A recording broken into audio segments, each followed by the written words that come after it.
पद्मश्री बहन कल्पना जी हमारे बीच में है, तो हमको बहन को रिक्वेस्ट करते हैं हम दो चंद शब्द हमको। हमारे वहाँ पेरिस में भी थे, लंदन में भी अभी दौरा करके आए, और आने के बाद दिल्ली तो कभी बेंगलोर तो कभी इधर। अभी बहन आप हेलीकॉप्टर ले लो, कम से कम तो आसानी से सब घूम सकते हैं।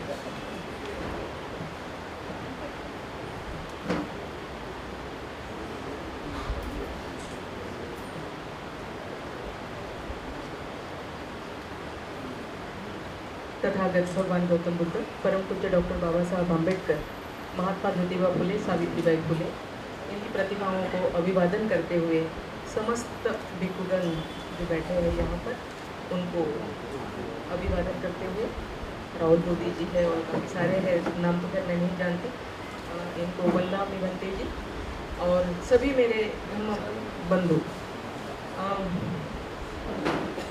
गौतम भाई जो है उनके बारे में जो कहना है तो यकीनन जैसे सूरज को आईना दिखाने के बराबर है, क्योंकि गौतम भाई को मैं 96 से जानती हूँ। जब से मैंने उनको देखा है तो सिर्फ बाबा साहब के मिशन का काम करने का काम उन्होंने हाथ में लिया हुआ है। भगवान बुद्ध के तत्वों को उन्होंने आगे लेने का जो काम हाथ में लिया हुआ है, वो देखते हुए वाकई बहुत खुशी होती है।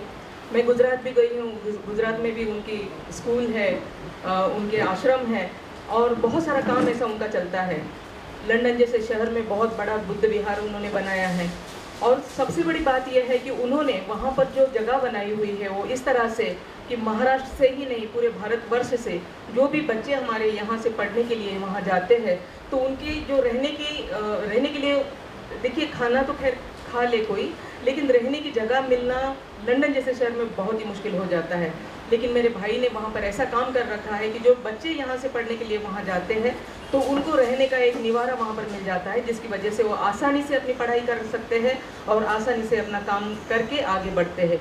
मुझे याद है, बहुत अच्छे से याद है कि एक लड़का था जो राजू कामरे जैसे ऐसी कोई नाम था शायद उसका, और वो किसी इंडस्ट्री में कुछ 8वां नंबर उसका आया था, और हमारे दलित समाज का हमारा बच्चा था, जिसके लिए हमारे सम्राट ने भी लिखा था कि इसको कुछ हेल्प की जाए ताकि ये बढ़े आगे।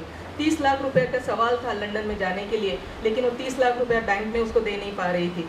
लेकिन मैंने भाई को लिखा, जबकि चंद्रकांत हंडोरी जी भी उसको सीएम के पास लेके गए, सबके पास लेके गए, लेकिन ऐसा होता नहीं ना, किसी इसमें लिखा नहीं है कि भाई चलो किसी अकाउंट से ऐसे इस तरह से पैसा दिया जाए, और कोई अपनी जेब से इतना बड़ा पैसा भी नहीं दे पाएगा।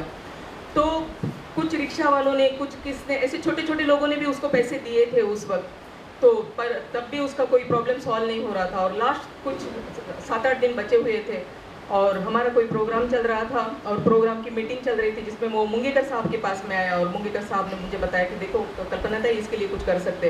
तो मेरे दिमाग में एक अचानक से आ गया कि मेरे गौतम भाई वहाँ बैठे हैं, वो कुछ हल निकालेंगे। और मैंने उनको फ़ोन किया और कहा कि गौतम भाई, इसके रहने का और खाने का जो खर्चा है, जो 15 लाख रुपया हमको दिखाना है बैंक के लिए, अगर आप वहाँ से कोई ऐसा लेटर भेज दे तो इसको यहाँ से 15 लाख रुपया बैंक दे रही है और फिर इसका काम हो जाता है। भाई ने ताबड़तोड़ एक एग्रीमेंट ये बनाया, डॉक्यूमेंट बनाया और यहाँ पर भेज दिया। जैसे ही वो डॉक्यूमेंट यहाँ पे आया, बैंक में हम लोग गए और उस बच्चे को पैसे मिल गया और बच्चा भाई के पास गया। वो आज पढ़ लिख कर इतना बड़ा बन गया है कि आज वो कुछ पिक्चरें प्रोड्यूस कर रहा है। तो ये है हमारे भाई का काम, जो ऐसे एक नहीं अनेक बच्चों को वो संवारते हैं, उनकी ज़िंदगी बनाते हैं।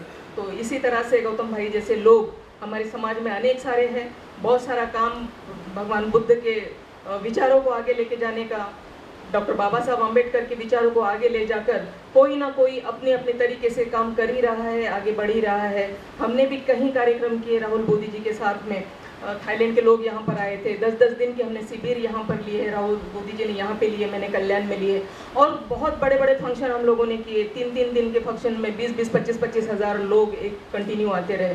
तो हमारा अपना फर्ज बनता है कि हम हमारे समाज का, जैसे डॉक्टर बाबासाहेब आंबेडकर कहते थे की आम्ही आमच्या समाजाचे देणे लागतो, तर खरोखरच आम्ही आपल्या समाजाचे देणे लागतो आणि ते आम्ही दिलंच पाहिजे का, म्हणजे आणि प्रत्येक जण आमच्यामध्ये जेवढे लोक बसलेले आहेत तो प्रत्येक जण आपापल्या परीने सर्वजण हे सगळं काम करतच आहेत।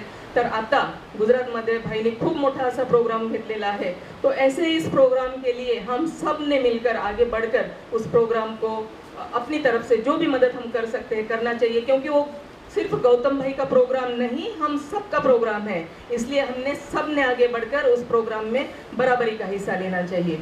और मैं क्या कहूँ, मैं एक भाई हमारे यहाँ पर जिन्होंने गाना गाया, काफ़ी खूबसूरत गाना है और गाना मुझे बहुत ही पसंद है और उन्होंने बड़ी ही अच्छी आवाज़ उनकी है। लेकिन गाना गाने से पहले उन्होंने कुछ कहा था, शायद उन्होंने ये कहा था कि उनके बाबा ने शायद कहा था कि अगर ज़िंदगी में कुछ बनते नहीं है तो फिर मर क्यों नहीं जाते। तो मेरे पास इसके लिए एक शेर है जो मैं आपको बताना चाहूँगी। हदे निगाह से गुजर क्यों नहीं जाते, हदे निगाहों से गुजर क्यों नहीं जाते, जीना अगर नहीं आता तो मर क्यों नहीं जाते। उस पार जाना है अगर, उस पार जाना है अगर तो तूफा भी मिलेंगे, डरते हो तो कश्ती से उतर क्यों नहीं जाते। जय भीम।